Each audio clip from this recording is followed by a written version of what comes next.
yang esa begitu. Dengan begitu, DKG direfleksikan sebagai kesadaran teologis gereja-gereja untuk dapat menerjemahkan misi bersama demi damai sejahtera Allah bagi Indonesia. Next, Kak. Ya, dengan demikian topik yang kami angkat yaitu adalah gereja di tengah pluralitas. Next, Kak. Nah, kita melihat bahwa dialektika gereja dalam PBK, yaitu Persekutuan Bersama Iman Kristen dalam DKG PGI, salah satunya mengacu pada hubungan antara gereja sebagai komunitas iman dan ajaran Kristen dalam konteks kebudayaan dan masyarakat. Gereja berperan untuk melakukan pelayanan seperti persekutuan dalam pertumbuhan iman setiap jemaat, dan gereja tidak hidup untuk dirinya sendiri sebagai sebuah lembaga, namun juga bagaimana gereja berinteraksi dengan lingkungan sekitar. Next, Kak. Ya, kita masuk dalam dialektika yang telah kami simpulkan, yaitu yang pertama dialektika masa lampau, yang dimana kami melihat konteks gereja mula-mula. Pada saat itu gereja mula-mula terbentuk dengan sikap egosentris yang cukup menonjol, dan kemudian pada masa kini konteks gereja yang berada dalam pluralitas budaya dan agama, dan pemahamannya akan manusia yang hidup dalam kebersamaan di atas perbedaan. Dengan begitu, hal yang mau kami sasar adalah bagaimana nilai fundamental hidup yang berbicara mengenai keutuhan manusia sebagai sebuah persekutuan. Next, Kak.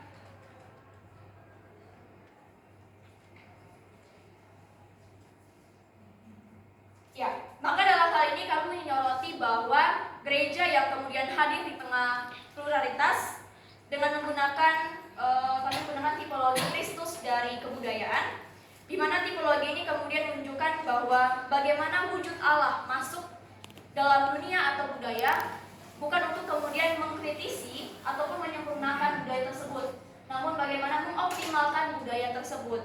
Next, Kak. Maka berangkat dari pemahaman ini, kami melihat bahwa persekutuan gereja-gereja di Indonesia yang merupakan salah satu perwujudan realita kehidupan yang di dalamnya adalah dalam konteks yang beraneka ragam budaya dan agama. Untuk itu, next, Kak. Ya. Maka analisis singkat yang kami kelompok paparkan pada PPD khususnya, kami dapat merefleksikan bahwa gereja yang merupakan bagian dari PGI haruslah hidup di tengah-tengah pluralitas yang kemudian mampu menempatkan dirinya sebagai suatu utuhan yang utuh, yang sama-sama memancarkan tugas dan kewajibannya dengan menyampaikan pesan kasih kepada semua umat. Dan gereja dipanggil untuk memberitakan Injil kepada sesama dengan menyangkal diri dan melepaskan segala kepentingan sendiri. Untuk hasil diskusi kami selanjutnya, kami akan mengulas dalam penampilan karya kami, dan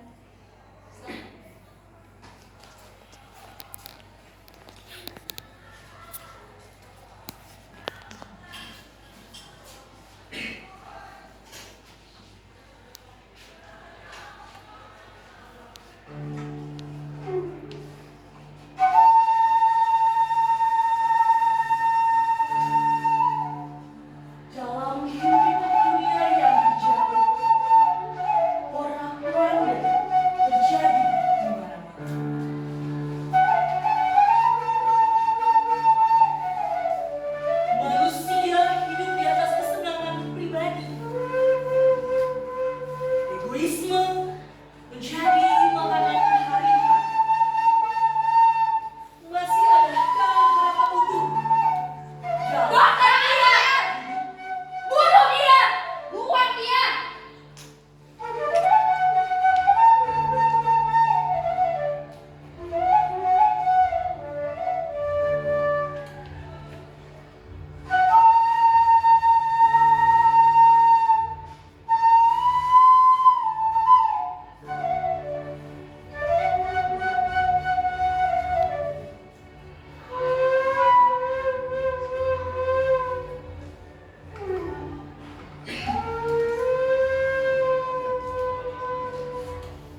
demi pelaksanaan tugas dan panggilan. Tampak seperti bangunan, tapi yang menjadi inti ialah persekutuan. Berdiri di atas pluralitas, mengajarkan unsur kasih tanpa batas. Lari jauh dari sikap egoisme demi memandang kehidupan atas dasar nasionalisme. Tatanan hidup yang harus berdampingan dengan budaya dimaknai sebagai wujud karya, menempatkan diri dalam keselarasan kehidupan. Diharapkan sejalan dengan kasih karunia atas dasar pemeliharaan, manusia diberi mandat untuk taat pada pemeliharaan iman, taat pada pelestarian ciptaan, dan taat pada kasih dan kesetiaan. Ini bukan bicara persoalan harkat dan martabat. Ini lahir dari bentuk kesadaran sebagai wujud panggilan. Kami percaya bahwa sesungguhnya Tuhan itu Allah kita. Tuhan itu esa. Tidak ada Allah lain selain Dia. Dialah Allah yang telah menciptakan langit dan bumi serta seluruh isinya, dan yang tetap memeliharanya hingga kesudahan alam. Allah menyatakan diri dalam karya penciptaannya dan dalam sejarah umat manusia, dan secara khusus sempurna dalam Yesus Kristus, anaknya yang tunggal. Oleh pimpinan Roh Kudus, kami mengenal dan menyembah Dia sebagai Bapa dalam Yesus Kristus. Sebab semua orang yang dipimpin oleh Roh Allah adalah anak-anak Allah.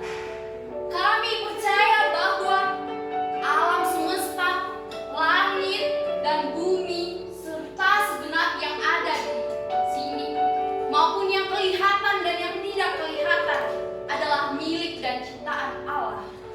Segenap ciptaan itu sungguh baik, tidak ada yang diperilah dan tidak boleh disembah.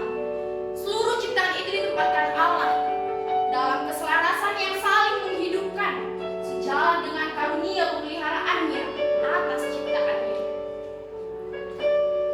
Kami percaya bahwa ciptaan manusia Allah menurut gambarannya. Manusia diciptakan sebagai laki-laki dan perempuan dengan martabat yang sama, dan dikaruniai tugas mandat untuk beranak cucu dan memenuhi bumi serta menguasai, memasarkan, memelihara seluruh ciptaan manusia. Manusia diciptakan dalam kesatuan tubuh, jiwa, dan roh, sehingga ia dipanggil untuk memelihara kehidupan secara utuh, jasmani dan rohani, dalam pemenuhan tanggung jawabnya pada Allah. Kami percaya bahwa Allah tetap mengasihi manusia, walaupun manusia telah jatuh ke dalam dosa, dan bumi menjadi rusak serta penuh kekerasan. Untuk dunia yang demikian, Allah mengaruniakan anaknya yang tunggal, Yesus Kristus, dan di dalam Dia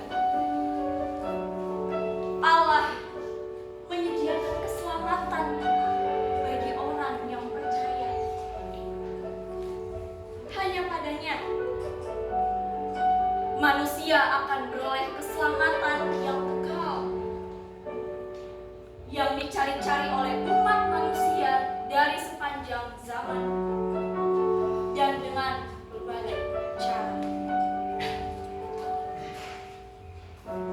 Kami percaya bahwa Roh Kudus menghimpun umatnya dari segala bangsa, suku, dan juga banyak bahasa ke dalam satu persekutuan, yaitu gereja. Gereja yang di dalamnya Kristus adalah Tuhan dan Sang Kepala. Roh Kudus juga memberi kuasa kepada gereja untuk mengutusnya ke dalam dunia, untuk menjadi saksi, memberitakan Injil Kerajaan Allah kepada segala ciptaan di semua bumi, dunia. Gereja tidak hidup untuk diri sendiri, sama seperti Yesus Kristus telah meninggalkan kemuliaannya di sorga, mengosongkan diri dan menjadi manusia, dan tergerak hatinya oleh belas kasihan kepada semua orang yang sakit, lelah, dan terlantar seperti domba tanpa gembala. Demikian pula gereja dipanggil untuk menyangkal diri dan mengorbankan kepentingannya sendiri, agar semua orang yang menderita karena berbagai penyakit dan kelemahan, yang merindukan kelepasan, dapat mengalami pembebasan dan penyelamatan Allah dalam Yesus